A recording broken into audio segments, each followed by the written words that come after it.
Tracy with MeatRx. I'm your host and coach at MeatRx. I'm here today with Caitlin Weeks, who is a full-time blogger and author of 4 cookbooks.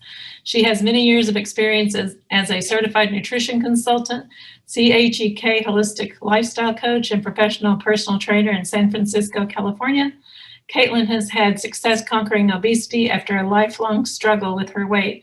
Since 2009, she's been winning the battle against Hashimoto's thyroiditis using an ancestral template. Hi, Caitlin. How are you? Hi, thanks for having me, Tracy. Thank you so much for coming. Can you begin by telling me what was life like, your health conditions? I knew about your obesity and your thyroiditis, Hashimoto's. So can you tell me if there were any other health issues and what kinds of foods you ate before coming to a meat-based diet? Yeah, so I grew up in the South on Southern comfort food, and in high school I used to drink Diet Coke all the time, and I was always on a diet because my parents were always dieting, and so I grew up just dieting constantly, and I was yo-yo dieting, even in high school. And then in college I decided I wasn't going to diet, so I blew up to 240 pounds when I graduated from college, and I was really miserable. So I thought, well, I'm going to lose weight for real. And I lost 90 pounds doing Weight Watchers. And I thought, oh, I figured it all out. So I became a personal trainer. And I thought, I'm going to teach everybody what I've learned.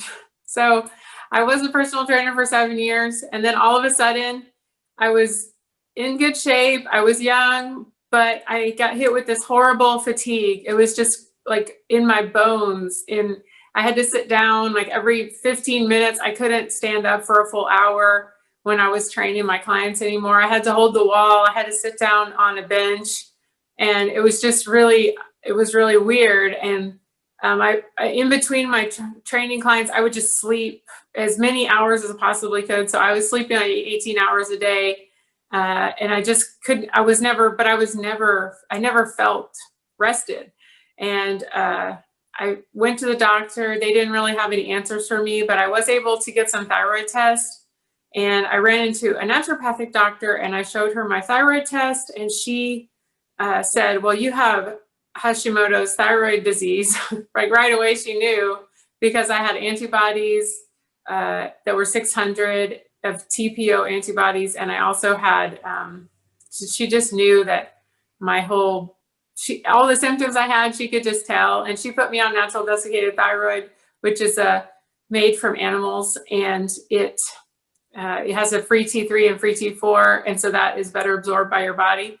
And so that did make a big difference. I felt better, but it wasn't enough. I still wanted to figure out, and that kind of sent me down a rabbit hole of studying nutrition and figuring out what was wrong with me and why I was hit with this crazy just change, because I was just super active and pretty healthy all my life. I mean, even when I was overweight, I was okay. I wasn't sick. And so it was weird. And then I learned about paleo, and I learned about keto. And so I did that for a long time. And, but I just still struggled with the terrible, terrible digestion and the bloating and the constipation. And that's all symptoms of low thyroid and thyroid deficiency and autoimmune thyroid. So my friend Vivica, I'm sure you know Vivica from the Nourished Caveman, she said, Caitlin, you really need to do carnivore. This was in 2018. And I was like, you're crazy. I'm not going to do that. She kept saying it for about 6 months. She kept telling me that I should try it. And I was like, that's not for me. And I was actually traveling a lot during that year. And I kept saying, well, maybe when I get home, maybe when I'm home for a while. And I was like, nah. So finally I was home, and I didn't have any more excuses. And I said, I'm going to do it for 30 days. And I did. And I mean, within the first week, it was like the clouds, parted, and the bloating stopped within 24 hours. The bloating and the just that feeling just of just stopped. And I was just, this is amazing, because I was somebody who ate tons and tons of vegetables. I was always eating broccoli and cauliflower, all the low carb, safe veggies, lots of salads. But it was just, I thought those were healthy, and I thought eating fiber was good for you to go to the bathroom, but it was just ruining me. I was eating a lot of flax, chia. I was making a lot of keto treats and things like that, keto recipes. And as soon as I cut out all those vegetables and all that fiber and all the seeds and nuts and things, I was just immediately relieved. And I started losing weight. So I lost about 10 pounds the first month I did carnivore, and then I lost about 10 more the next couple of months. So I was really happy with that, because one of the symptoms of Hashimoto's is a resistance to weight loss, very resistant weight loss. So I was just thrilled that that was happening. And then my antibodies went down even more to like 50. So they were at 600, like I said. And then they dropped down to 50 when I did carnivore. So that was pretty amazing. So that meant that the autoimmune attack, where your body's attacking its own thyroid, was on the decline. And that's what you want. You want to try to get into remission, which is usually, most people think it's like under 30. So I haven't really got there, but I'm very close, and I don't have a lot of symptoms. So it was a big improvement. And just to me, being able to go to the bathroom on my own without taking supplements, without stressing about it, was a really amazing thing. And, nobody likes to talk about that kind of stuff, but I think it's important, because I don't want people to suffer all those years like I did. I want them to know that there is an answer, and they can be fiber free, and they don't have to suffer. So I just want to get the word out. That's excellent and awesome. Wow, that's incredible. So I know that you recently had a baby, and did you have trouble getting pregnant, or did you have no trouble? And did your pregnancy go well? Yeah, well, one of the symptoms of Hashimoto's is often not being able to get pregnant. So I would recommend everyone, go and really get checked out. Don't just try in the dark for years and years. Like, just go and get checked out and see, because actually doctors who work with the hormonal systems, and like OBGYNs, they're very savvy on this kinds of things. So they actually are a lot smarter, I find, than doctors who are just general doctors. So they will check a lot of things. They will recommend eating certain things and supplements and things. So because they're focused on one thing, and that's helping you to conceive. And so they're very laser focused. And I'd say everyone should go get checked out in that regard for both people, because it's often not the female, it's often the male that is affected by toxins in the environment. And men can have low testosterone and all kinds of things. So you want to both get checked out, that all your organs are working properly, because you can waste a lot of time like that. And, women have a finite amount of time that their eggs are going to be viable. I mean, I could go on and on about this all day long, but so definitely just get cracking on it. Don't wait. And I do think that being carnivore did have an impact. Won't say it's the only thing, because I did have a lot of help from holistic and traditional or conventional medicine, but definitely I think eating carnivore for 2 years before I got pregnant put me in that optimal place to where I was able to have the reserves to carry a healthy baby and make a healthy baby and all that stuff. So definitely, if you are thinking of having a baby, start now and eat as best that you possibly can to get your body ready for that time, because it's so important that your baby gets all those nutrients so that they can have healthy brain and be strong and big and tall and everything like that. So I think it made a huge difference with my success. But, you know, don't ignore the other factors, because it takes it's like it takes a village. It takes all the things, you know, to make a healthy pregnancy, a healthy couple. You know, you both need to be doing it. So I couldn't agree more. And so, like I know you said in your interview with Dr. Baker that you're breastfeeding too. So that's like the perfect food for your baby as well. absolutely. And I think, you know, people say it doesn't matter what you eat as long as you breastfeed. I don't believe that. I think you need to have as a nutrient dense diet as possible for breastfeeding. So definitely, you know, and also people overlook electrolytes. It's really important to take your electrolytes, because dehydration is a big factor that's overlooked, I think, in breastfeeding. And, you know, you have to have a supportive physician, and you also have to have a pro breastfeeding physician, because if they're apathetic about it, then it's probably not going to work. And then also you want to make sure that you have supportive people in your life that are supporting you breastfeeding, and also that you are seeing the lactation consultant. There's lactation consultants often for free with your insurance or in the hospital, and they are very, very helpful, because the positioning is very important. And so, and it's very sore the first few weeks, and there can be a lot of hiccups with the whole thing. So having as much input from other people. I watched tons of YouTube videos about breastfeeding, and I met with the lactation consultant several times because it was very painful. So, but I was not going to give up. So just don't give up, and you can work through it. And now it's easy. You know, it's really easy now. And you always have it with you. You don't have to mix anything. You know, it's free. So I'm a cheapskate. I'm not going to pay $30 for some sugar water, you know. I totally agree. I'm a retired Leche League leader, so I love. Oh, there you go. Yeah, I actually emailed them because they have Facebook groups, and see, the problem was it was a pandemic, and so nobody was meeting.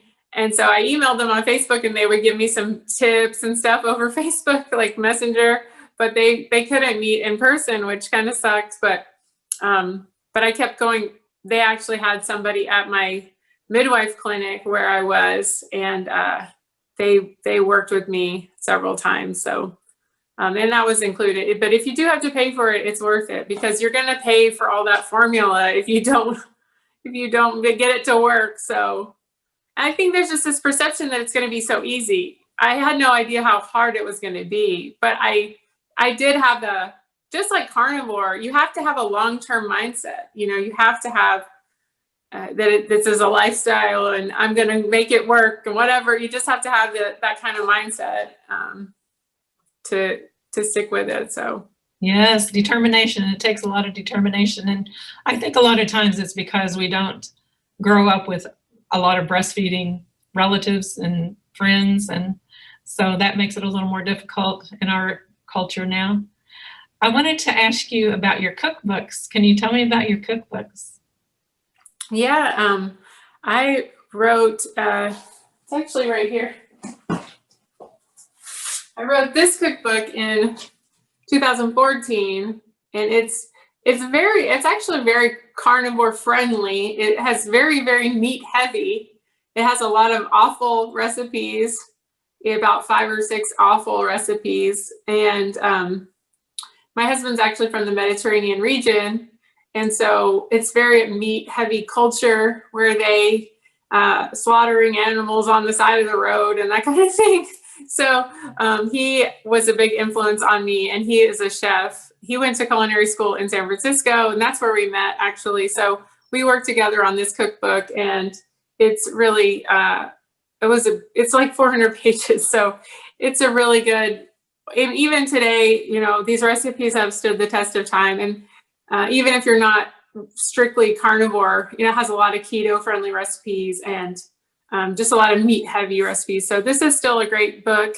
And I wrote that in 2014 with my husband, and Diane Sanfilippo also helped us with the whole thing, and it was great.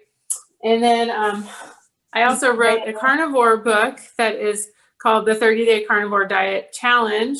And it's an ebook, but it's like a beginner's guide to carnivore, the first 30 days, and all the FAQs. We have 42 FAQs. We have 2 meal plans. One meal plan where you're eating at home and you're cooking, and the other meal plan is where you're kind of on the go, eating out.